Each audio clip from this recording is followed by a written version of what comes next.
I think just be honest. It's very important, and try and solve for something that the consumer has a real need for. In a community, the most important thing is to answer the question on what is it that you're going to solve and what is it that you're going to stand for.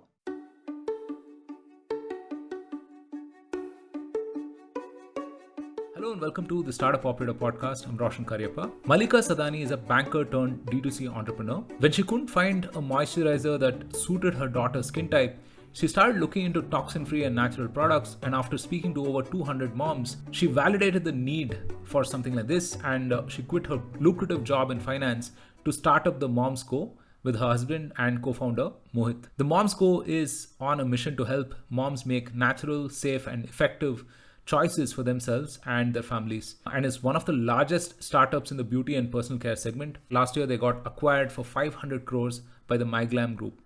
This was a freewheeling conversation on consumer research, customer acquisition, brand building and much more.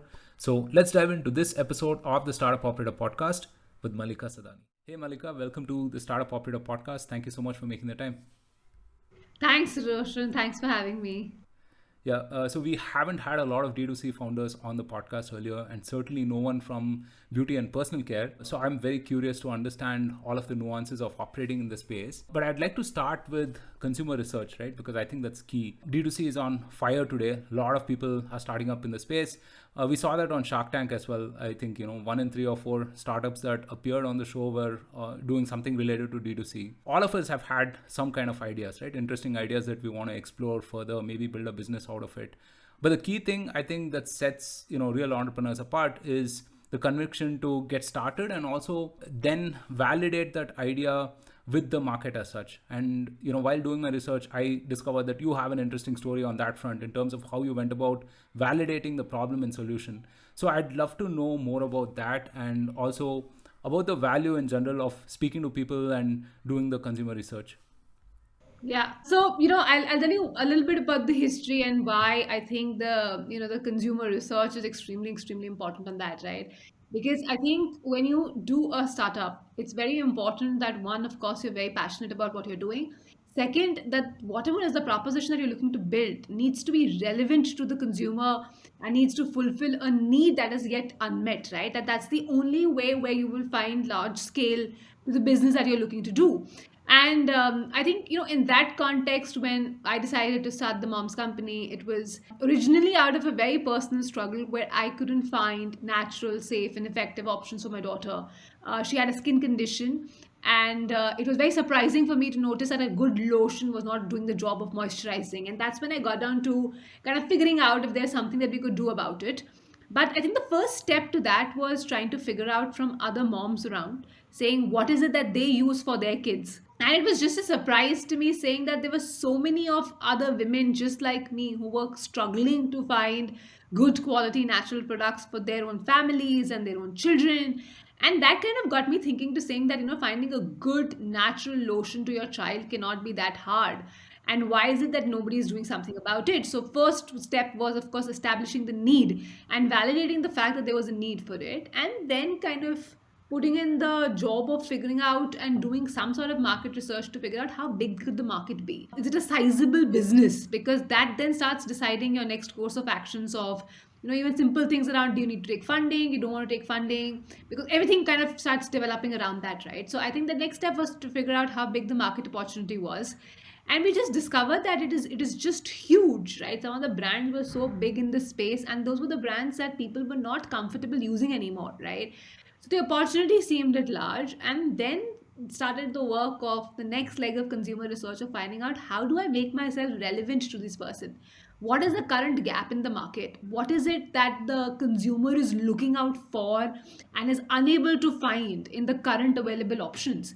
And how is it that I can make something which is very differentiated and fulfills that unmet need of the consumer? And that kind of, after the research and after speaking to over like about 200 women, is when we figured that everybody was moving to a space of natural and safe, because that was the largest questions 5 years back that people had on skincare.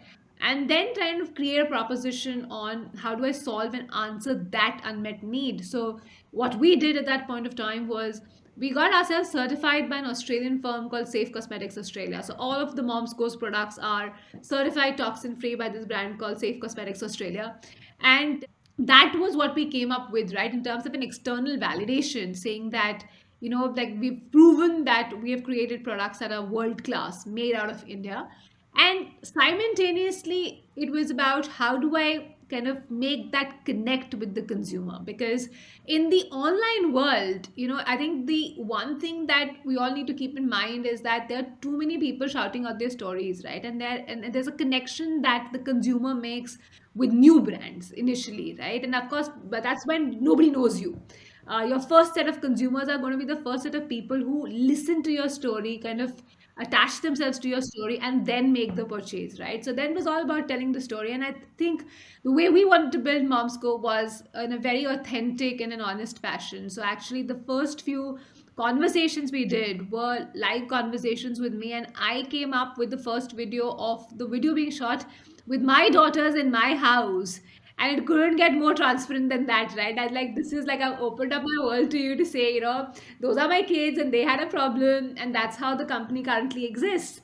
And of course, sort of just doing that. And that was how we got a few of our very initial customers trusting us to make the purchase, because where we started with creating products for pregnancy and baby.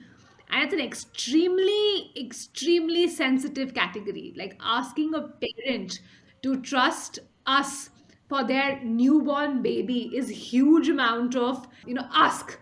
And I think we just had to validate that and create a connect with the parents where they kind of trusted us in what we were doing, and then go ahead and launch. But in this whole space, I think the one thing that we did that kind of helped us a lot to reach where we are today is that we constantly kept in touch with the consumer. D2C allows you to do that in terms of getting real time updates and answers, and just simple just feedback, right? And all of that is what something that D2C really allows you to do. And we really leveraged on that. And I think what a lot of things that we had planned to do did not actually execute them, because we didn't sort of hear the consumer speak the same language. And a lot of things that we did not plan ever got implemented much early on into the journey, just because the consumer was asking for it, right? So it's all about constantly listening to your consumer and fulfilling their unmet needs. Right.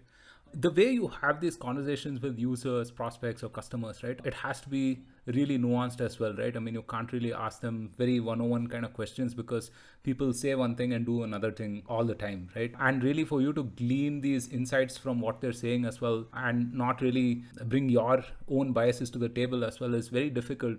So could you talk to us about, two or three nuances that you realized in terms of asking very effective questions, and getting the kind of answers that are really useful and insightful for you from a product perspective?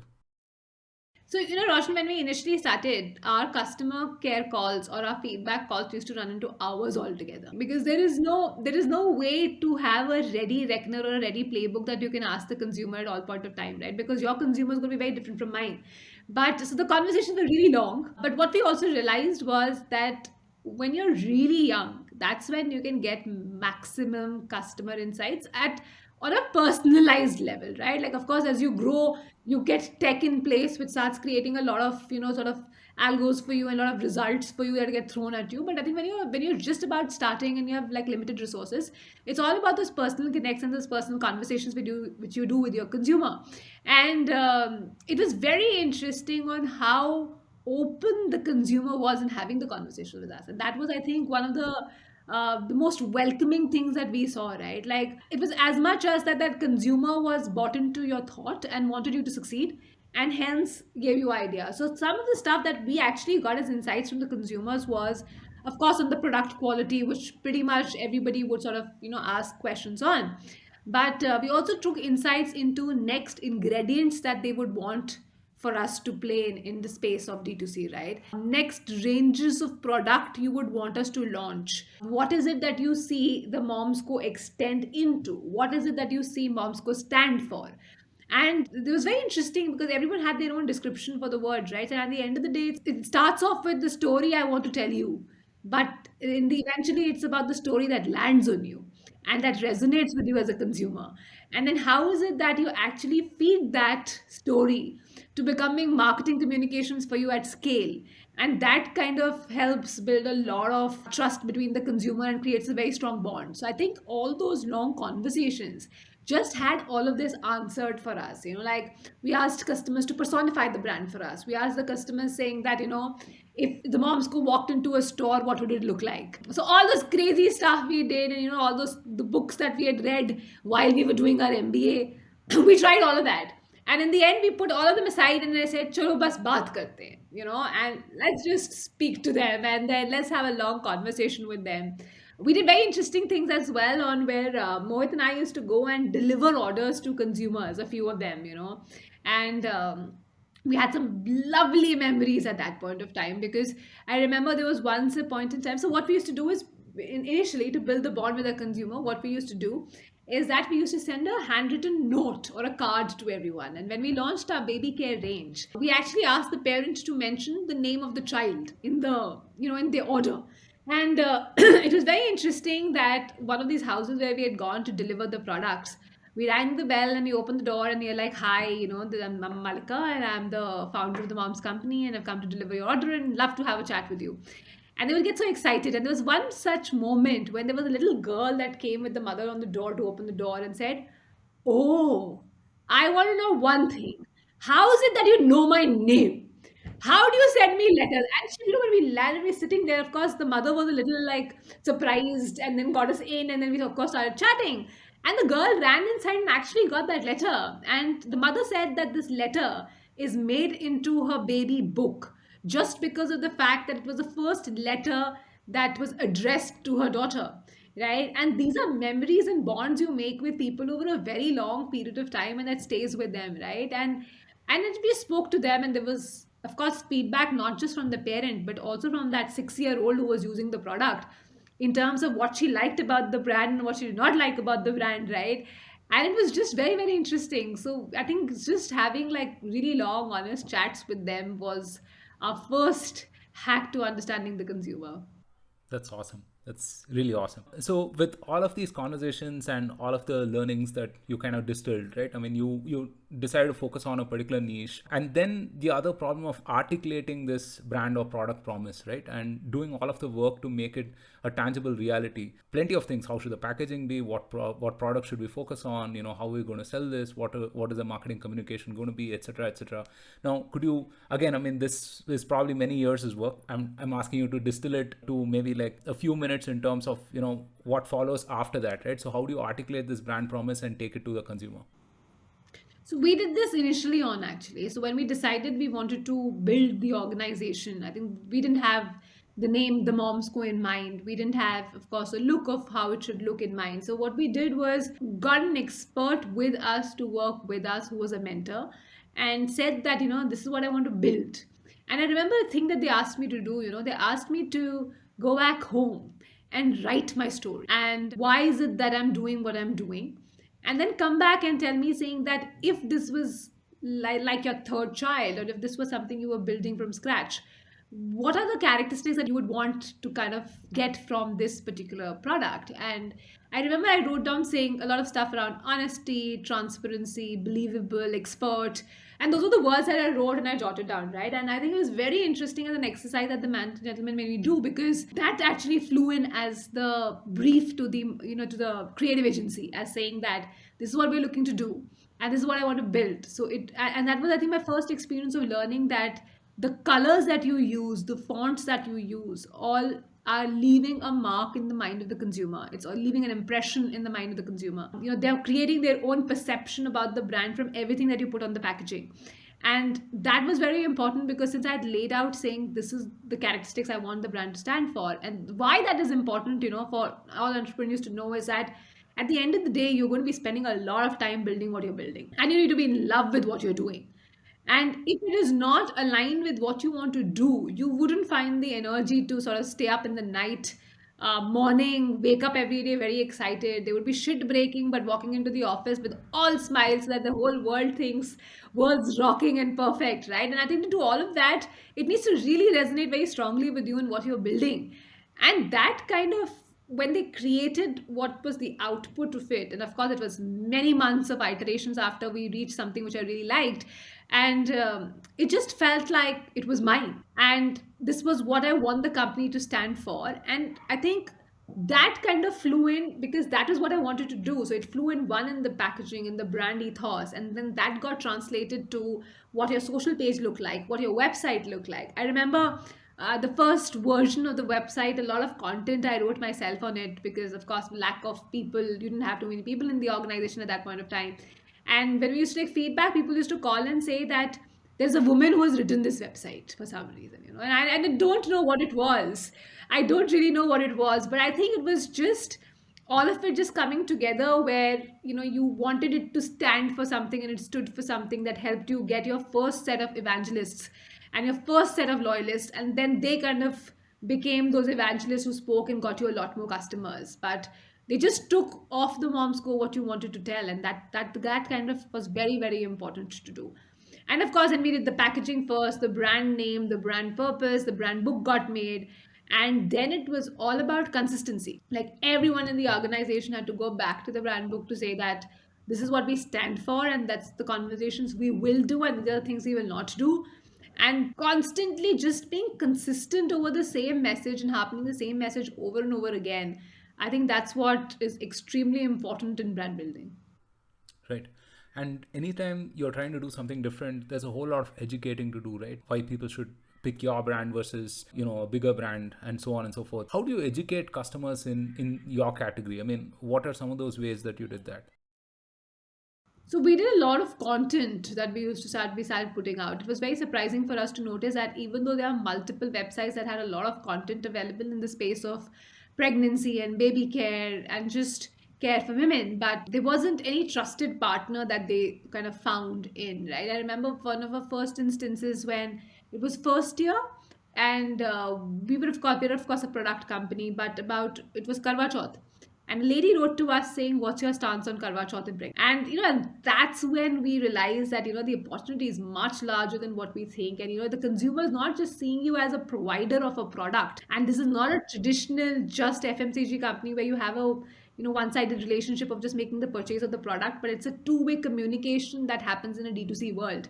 And the consumer is telling you what they want to get created. And then we did this a lot of content creation to kind of stand for what we was, which was in terms of natural, safe, and effective, and like just being an expert partner.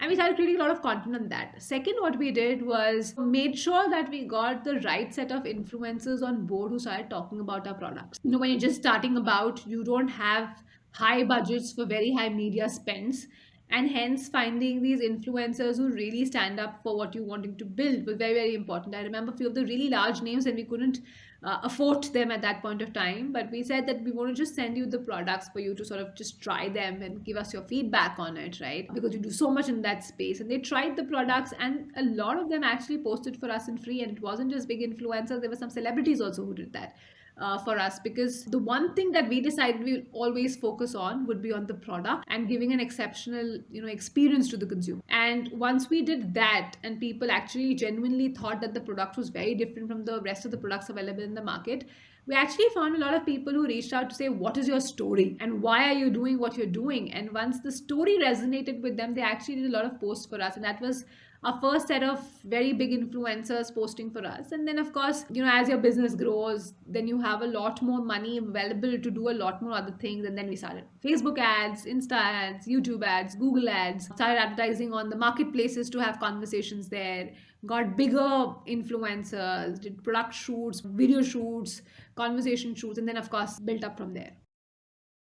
Right. So I want to talk about distribution a little bit, right? And I know that this is the part of the business that Mohit handles for the most part, I think, right? But if you look at the customer acquisition journey from a 0 to 100 crore revenue, I'm sure different things would have worked at various points in that journey. Could you break down this journey for us and maybe talk about one or two key levers at various points that made the difference? So, initially on, how you grow your business is very different, because it's hard and easy to get your first set of consumers at the same time, right? Like, because there are a few people that you need to crack initially, which is why just the scale is easier. Like, like remember we started off with shipping 5 orders a day, and that time the acquisition was very different because you could get into niche groups, WhatsApp conversations, posts on LinkedIn and everything that got you your first set of initial customers. But then came a stage where the business grew and we reached out to the next phase of growth levers, which is around influencers, a lot of content driven sale that would happen. And then reached a scale where we started listing on marketplaces. And first, it was just listing and a lot of organic sales that you would focus on in terms of getting your SEO right, in terms of getting your content right. And then came a stage where you realize that you wanted to spend money to acquire customers at large. And when you start doing that, that's the time when the real game actually begins, right? Because that's when and this is typically around when you're hitting about a 4 lakh revenue run rate per month broadly, and that's when you start up with all of that, where the problems become much bigger, which is when you start building a very strong team, because that's when the complexity of supply chain starts coming in, complexity of advertising starts coming in, complexity of just knowing the different channels and how to do business happen at that point of time, right? And that's when we started investing in ads across Facebook and Google. And once that happened was when we reached a certain set of consumers, got a lot of conversions, got a lot of new customer acquisitions happen. Then was visibility on marketplaces, because once you'd got a few set of consumers, you wanted to then start leveraging on people or visitors or acquisition that the marketplaces were doing at that point of time. And you wanted to just make sure that your brand is visible so that the discovery of the brand is very, very high. And once that happened was when large scale media started happening, which is a proper shoot that you would do and run a top funnel campaign just for awareness. And I think, it's very interesting, Roshan, because at every stage of business, when you're doing all of this, what you are seeing as a result or what is it that you're measuring completely changes all the while, right? When initially I remember when the post would go up or an influencer would put up, you would be constantly be checking out on comments. Then it moved to what's the traffic, then it moved to what's the revenue that you're getting from, and then of course, and then it's just full circle, right? So after you've done all of it and you're doing ads which are performance linked, and then you again move back to a stage where you're acquiring newer customers all over again, and then you again go back to awareness and traffic all over again, and then again the cycle keeps standing, right? But I think it's just the scale at which you're doing everything just keeps becoming bigger and bigger at all point of time from an acquisition perspective. For distribution, we were a D2C first brand and we very quickly launched in marketplaces as well. And the one thing that we learned during the course of building the Momsco was that you can't think of building a category, building trust on the platform, and building trust on the product at the same point of time, right? You have to choose your battle. And acquiring a customer to come to your website, get acquainted with the product, and also convert on the platform, which was your own D2C site, at a certain scale, just seemed much expensive, right? It was far more expensive than doing marketplaces. And that's when we kind of decided, let's focus on marketplaces first, because at least you're not fighting the battle of someone believing the platform. All I have to do is make sure that people believe the product I'm offering, right? And so that gave us the next set of scale. And then, of course, once the brand was known to a lot of people, we came back to our D2C website, because by then you were at a scale where the consumer was not doubting the platform anymore. So that's also is like a cycle that we went through. But I think our biggest learning on distribution was that don't fight the battle of building your faith on product and the platform at the same point of time. Right.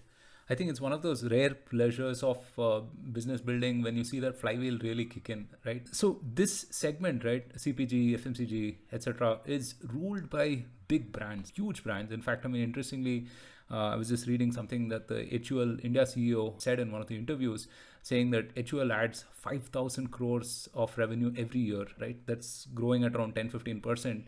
And he was talking about D2C brands and saying that 100-500 crores is perhaps a rounding off error for us, right? I mean, so how do you go up against these larger Goliaths? I mean, because they seem to have everything. They seem to have advertising, distribution, and whatnot.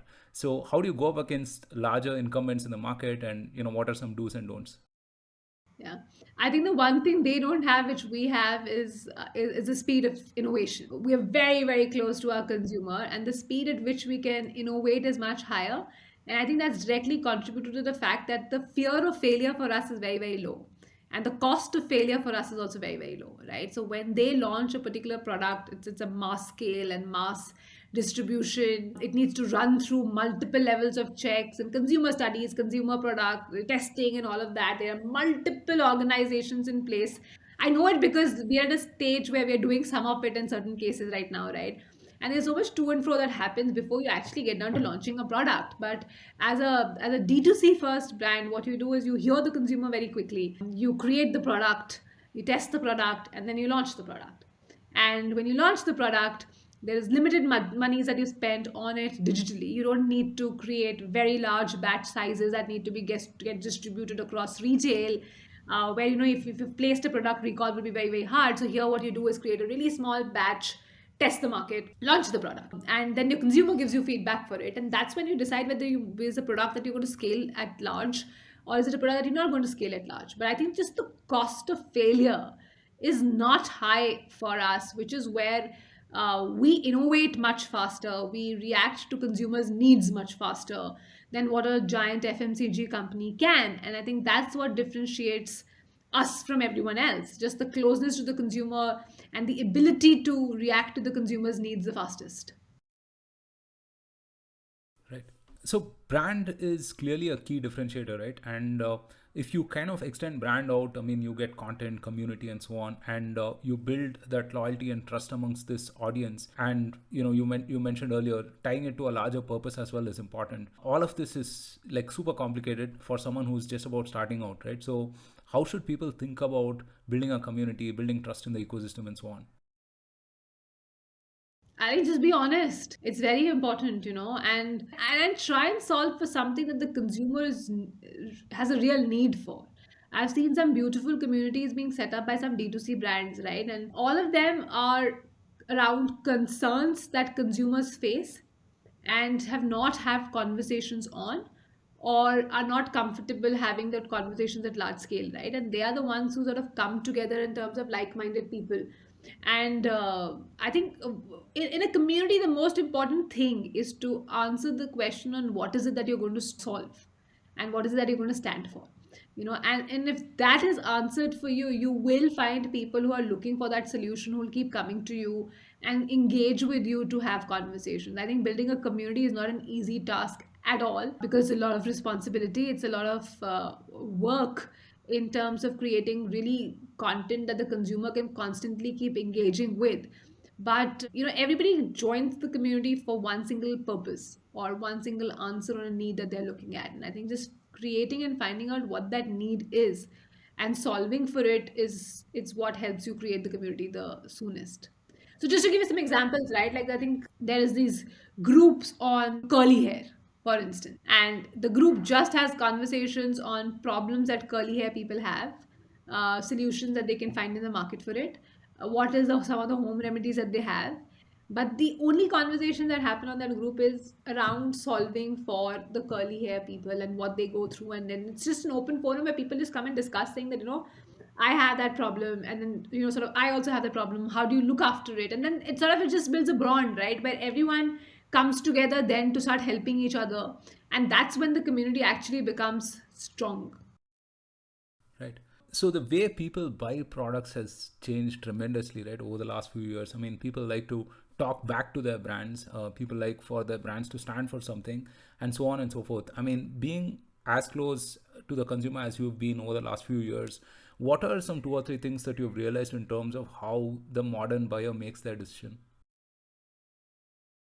Also, a lot of factors that goes into picture. One, of course, is how much they kind of attach themselves to the proposition that the brand stands for, right? I think the consumer now is extremely, extremely aware, and they take their own time to read up on reviews and kind of figure out saying whether that product can suit them or not, right? I think the consumer is spoiled with choices right now. There's so many choices that are available to the consumer right now. I think the large part of the reason why so many choices exist is because the consumer is smart enough to figure out whether a particular product is well suited to them or not, right? Like whether that solves sort of personal concern that they have, right? Everyone's skin type is very different, everyone's hair type is very different, everyone's asks are very different. And which is where I think, is this for me, needs to get answered for the consumer. And only when that gets answered is when the consumer actually makes the purchase. The second is that the fact that the consumer is very, very impatient now because, from the likes of Amazons and Nikas and everybody else, deliveries have become very, very quick. Responses have become very, very quick, which makes it very, very important for new age brands as well to have the same level of service. I think you cannot compromise on service right now. I think service and quality are two things that cannot be compromised on right now with the consumer. And I've actually, it's very interesting, Roshan. I've actually seen the space where I remember this was 5 years back when we launched our D2C website. There was a phone call that we got, and the question was, should I put my credit card details and do a prepaid purchase on the website? And I was like a little startled by the question. I wasn't sure on what the question exactly meant, but I spoke a little more to only realize that the consumer was like, is it even safe for me to put credit card details on your online platform?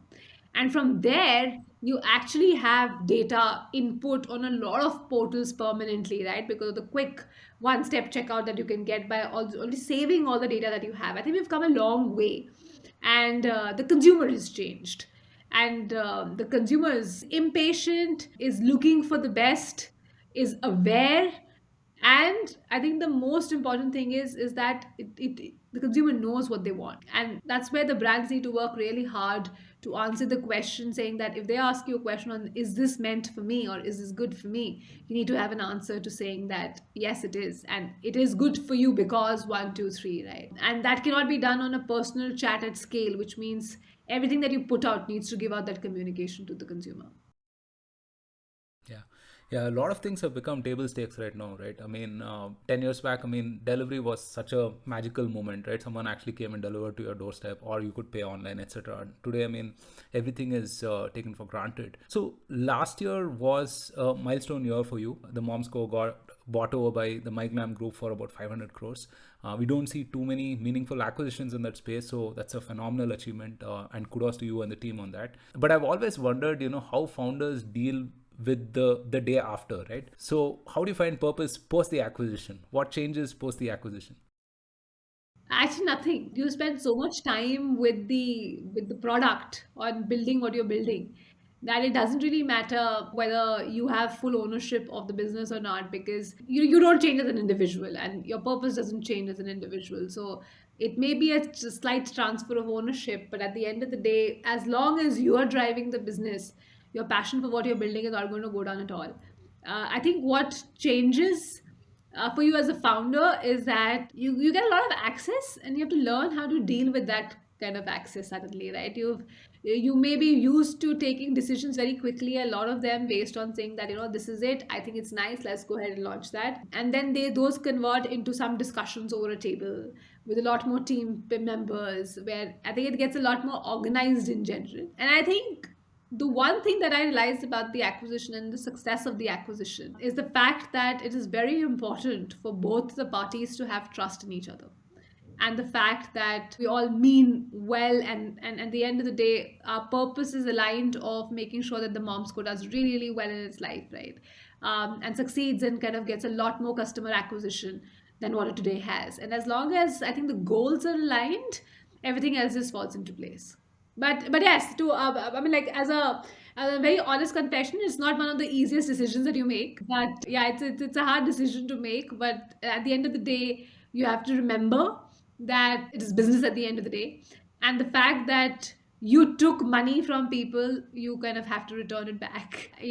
Because it's a full cycle. And if you get a super opportunity coming knocking your way, then you consider it and you kind of figure out what's best for the business. It's always about what's best for the business. Right.